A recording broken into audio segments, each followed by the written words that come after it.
Good afternoon, Professor. Today we will be discussing the poem Morning in the Burned House by Margaret Atwood in 1939. A little summary into the poem, as we can tell just by the name of it.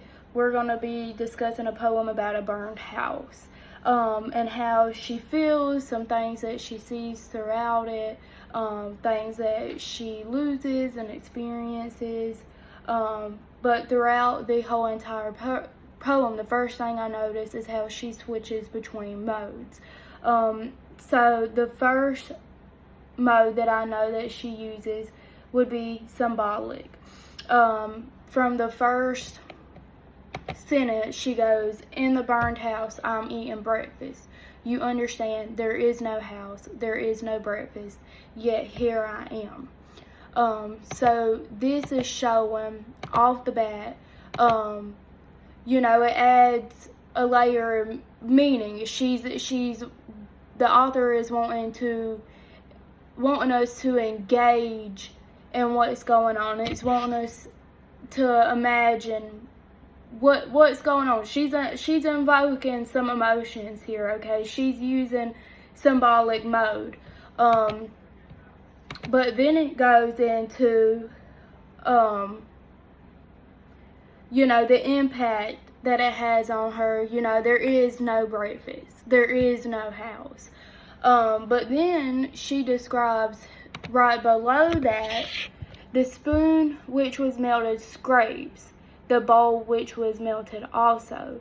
So when we think about scrapes, the bowl that was melted, when it's melting, we wouldn't see the bowl scraping. So maybe that's her kind of giving us a little insight of something in the past.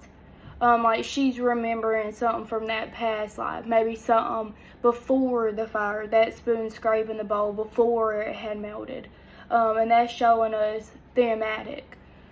So as we go down, 5 through 10 again is showing us, that somatic, that visual from the past. Where has her brother gone? Where has her sister gone? Mother or father? They might be along the shore. Well, then we kind of switch, into a visual mode. We can see the clothes on the hanger. We can imagine the dishes piled up beside the wood stove. If you notice, wood stove, we can also tell that maybe this, was something from the past. We can see that the lake is beautiful and blue. The forest is watchful. These are things that we can see. That's visual mode. We can see them. We can imagine it. But the metaphor also, when you really look into it, it says their clothes still on the hanger. It makes us wonder, maybe maybe something happened to her family. This makes us connect to the author on their losses as well, which would be the theme of the poem. They want us to connect to how the loss that she experienced, and that's the theme of the poem.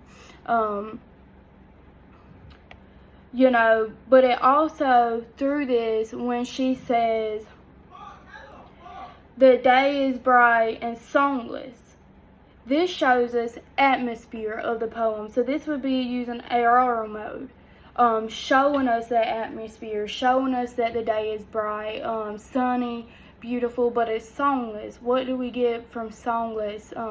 You would think quiet, so maybe the birds ain't there anymore. Maybe they're gone. So throughout this entire program, and looking at the poem, we can see just off a couple of lines that she uses symbolic, thematic, and even arrow mode. She uses all three. It's not just one mode throughout.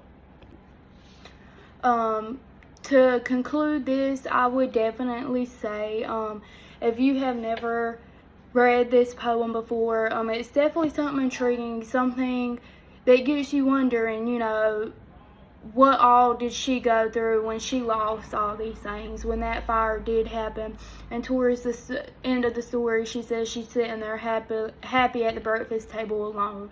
So we can kind of see that maybe now in the future, you know, she's growing from it, but also still reflecting on how hard and how traumatic those events were. So I would definitely recommend any person to definitely read and check out this poem for more insight.